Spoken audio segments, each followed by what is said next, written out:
बालेन शाहले नदी किनारामा भएको बस्ती किन हटाउन लागेको यो भिडियो हेर्नुस्।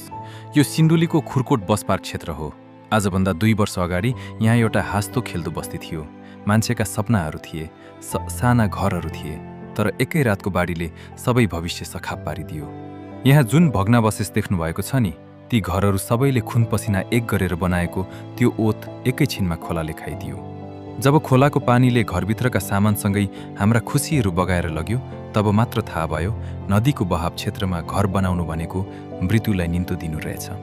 आज काठमाडौँमा बालेन शाहले नदी किनारका बस्तीमा डोजर चलाउँदा धेरैलाई यो अन्याय लाग्न सक्छ। तर विश्वास गर्नुस्, यो कसैको घर भत्काउने रहर होइन।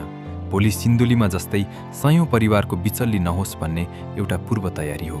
जब बाढीले घरभित्रै पसेर सन्तानको ज्यान लिन्छ, तब सरकारले हेरेन वा मुर्दाबाद भनेर मात्र हाम्रा प्रियजनहरू फर्किएर आउँदैनन्। भावनामा बगेर विरोध गर्नुभन्दा वास्तविकतालाई बुझौँ।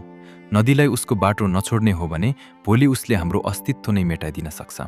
बालेनले आज चलेको यो कठोर कदम नै भोलिको सुरक्षित र सुन्दर काठमाडौँको एउटा बलियो आधार हो, ताकि भविष्यमा फेरि कुनै नेपालीले आफ्नो घर बाढीले बगाएको टुलुटुलु हेरेर बस्नु नपरोस्।